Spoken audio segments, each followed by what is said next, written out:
D'accord. Shalom, shalom. Soyez tous bénis dans le nom précieux de notre Seigneur Sauveur Jésus. Hier, comme ça, je suis entré dans le panel d'une femme, servante de Dieu, qui était en train de prêcher et puis exhorter, enseigner, un truc comme ça. Et puis, elle parlait vraiment pour dire qu'aujourd'hui, la plupart des jeunes chrétiens, vraiment, ils ne travaillent pas. Ils ne travaillent pas. Ils sont focalisés seulement que sur la prière, sur la prière et sur la prière. Et vraiment, ça m'a tellement touché. Et il y a certaines personnes qui ont répondu dans le panel et quand elles sont montées pour dire que non, d'autres sont mariées, elles sont en relation avec des serviteurs de Dieu. Ça fait 4 ans. Et l'homme de Dieu dit que non, bon, lui, il va compter sur l'argent des fidèles, etc., pour pouvoir vraiment participer pour leur mariage, etc., tout. Bon, et c'est là que ça m'a touché, j'ai dit je vais monter. Et lorsque je suis monté, j'ai expliqué pour dire moi mon témoignage, pour dire que non, en vérité, on ne sert pas Dieu parce qu'il faut servir Dieu. On n'a pas choisi de servir le Seigneur, mais c'est Dieu qui choisit. Et c'est lui qui appelle. Et afin de dire que tout ce que Dieu a appelé, c'est des personnes qui travaillaient avant qu'il puisse le servir. Il n'appelle pas quelqu'un qui ne fait rien, mais il appelle une personne qui travaille d'abord, quel que soit ton travail, il t'appelle avant de le servir. Et c'était moi mon cas.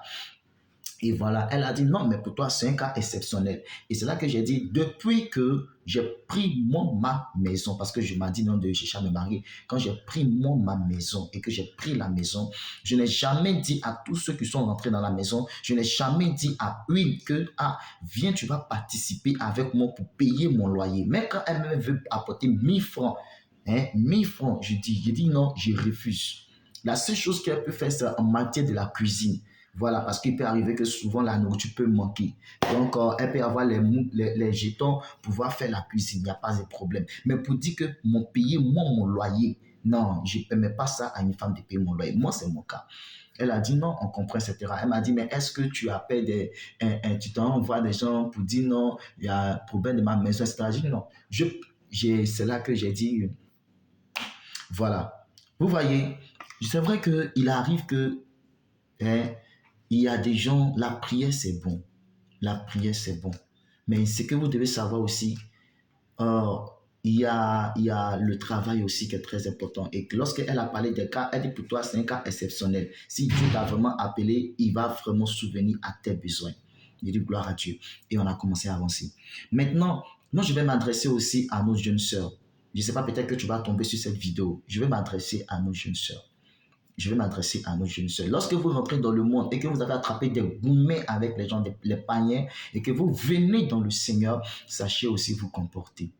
Gloire à Dieu. Quel que soit ce que tu as pu trouver, sache au moins te comporter. Parce que aussi, laisse-moi te dire que marier un serviteur de Dieu, ou bien marier quelqu'un vraiment que Dieu a vraiment choisi et appelé, ce n'est pas facile. Parce qu'il y a ce qu'on appelle des combats spirituels. Il y a ce qu'on appelle, c'est que l'humain d'abord spirituellement parlant, il est en train de lutter un combat. Deuxièmement encore, imagine l'entourage. Troisièmement encore, imagine lui-même aussi sa propre performance. C'est que sa vie est tellement débordée, tellement chargée, il ne sait pas comment se gérer. Et pour se croire, il décide maintenant d'entrer une personne dans sa vie qui sera son aide.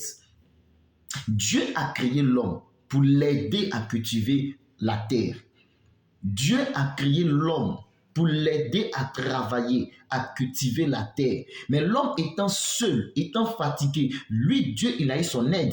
Mais l'homme n'a pas d'aide. Et voilà pourquoi Dieu crée une personne qui est le genre féminin pour aider l'homme à avoir la force à continuer le travail de Dieu.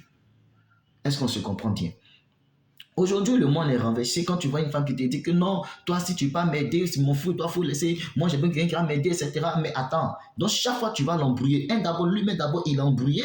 Deuxièmement, encore, il est bourré vraiment dans le système de la vie spirituelle. La vie spirituelle, ce n'est pas physique, c'est quelque chose qui travaille spirituellement parlant. Les combats qu'il mène, les défauts, tout cela. Et troisièmement, encore, il va commencer à préparer lui-même ça. C'est qu'il va commencer à travailler encore sur lui, tout ça là. Et puis toi encore, tu vas mettre encore pour toi, charge encore là-dessus. Mais c'est pas normal.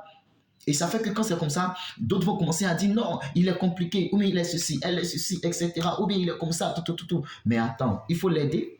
Est-ce que tu prends le temps de prier pour lui? Est-ce que tu prends le temps de prier pour lui? Est-ce que lorsque tu le soutiens dans la prière, est-ce que tu lui donnes des conseils? Est-ce que lorsque non, tu vois qu'il est en train de se rabaisser ou bien il n'a plus de force, est-ce que tu as la motivation pour lui? Hein? Toi, femme, des serviteurs de Dieu, est-ce que tu as la motivation pour lui? Est-ce que tu le motives? Est-ce que tu es la personne au moins sur qui il peut compter? Même s'il dit que bon, tout est difficile, tout est compliqué, mais est-ce que tu es auprès de lui pour l'aider? C'est-à-dire que non, il a besoin d'avoir au moins, de se sentir au moins qu'il y a une personne qui est avec lui. Il y a une personne qui est avec lui. Mais aujourd'hui, on voit que la génération d'aujourd'hui, ce n'est pas le cas. Ce n'est pas le cas. Ce n'est pas le cas. Non, quand on voit ce frère Dieu, non, c'est qu'il n'a rien. Et puis la plupart de ces personnes, non, moi je ne veux pas souffrir, je ne veux pas être avec quelqu'un qui vraiment qui n'a rien, etc. Tout. Tu as déjà vu quelqu'un qui est vraiment appelé de Dieu. Je dis bien qu'il est appelé de Dieu. Son salaire ne vient pas d'un homme, mais son salaire vient de Dieu. C'est-à-dire que lui là, Dieu peut faire quelque chose d'une manière surnaturelle qui va vraiment t'étonner. C'est aujourd'hui, Dieu peut dire, bon, voilà, maintenant que c'est comme ça, Dieu peut l'élever d'une manière sauvagement. Et puis là, il arrivait à un certain niveau où lui-même que tu pensais que non, mon fonctionnaire, ou bien non, lui-même qui a l'argent, qui est salarié, ou bien fonctionnaire là. Dieu peut le teindre et peut faire élever son serviteur d'une manière surnaturelle. Tu comprends? Mais quand vous rentrez dans la vie d'un homme de Dieu, s'il est vraiment appelé du Seigneur, il peut avoir toutes les caractéristiques. Mais toi, tu dois être pour lui son aide. Tu dois être pour lui la femme sur qui il compte. Tu m'entends? La femme sur qui il compte. Prier pour lui, le conseiller. Oui, c'est très important. L'apporter des idées, des conseils, prier pour lui. Spirituellement, tu peux dormir, lui, puis un matin, il se réveille, et puis il commence à crier, tu as dit, maintenant là, tu es fou, hein, tu n'es pas normal, etc. Or, tu ne sais pas de quel combat spirituel il est en train de mener. La vie d'un serviteur de Dieu n'est pas facile du tout. Ce n'est pas facile. Souvent, il a envie de couler les larmes, pleurer, mais il ne sait pas à qui s'adresser. Il ne sait pas à comment faire. Il est obligé de prendre ça dans son cœur et puis de continuer avec. Souvent même là, lui-même, il a sa propre volonté qu'il veut faire, mais il ne peut pas. Pourquoi? Parce que Dieu lui demande de faire telle volonté. Telle volonté. Je vous le dis la vérité. Quand d'autres disent non, c'est un paresseux, tu dis qu'il est paresseux. Moi, je dis non, tu dis qu'il est paresseux, mais quand tu regardes quelqu'un qui ne fait rien, qui est paresseux, mais quand tu regardes comment il arrive à payer son loyer, même s'il fait mollo, quand même son mollo là, il arrive à payer son loyer. Il arrive encore à souvenir aux besoins de certaines personnes. Mais attends, quelqu'un qui est paresseux qui peut faire ça, il n'est pas paresseux, il est courageux. Mais seulement qu'il n'a pas peut-être que la personne qu'il lui faut pour l'aider. Dieu même qui est Dieu, il dit je vais créer l'homme pour m'aider à cultiver le jardin. Et puis il voit que l'homme est épuisé, il est fatigué. Il dit non, je vais créer la femme qui va l'aider. Mais il dit quoi à l'homme? Homme, pendant que la femme est en train de t'aider là, toi, il faut t'occuper d'elle. Raison pour laquelle Dieu s'occupe toujours de ses serviteurs.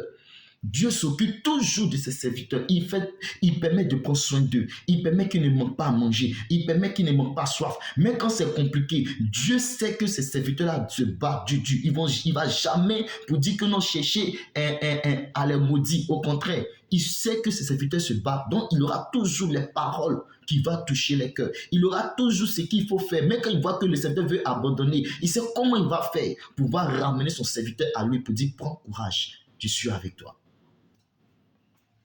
Et quand Dieu promet, ça donne.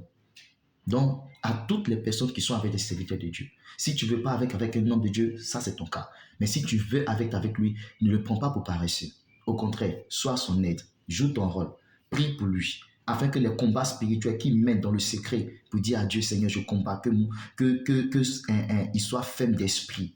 Deuxièmement, quand tu regardes, il n'arrive pas à prendre soin de lui comme il se doit. Parce qu'il y a d'autres aussi là, ils ne savent pas prendre soin d'eux comme il se doit. Toi maintenant, tu prends soin de lui comme il le faut. Tu vas voir s'il ne va pas vraiment t'ouvrir son cœur.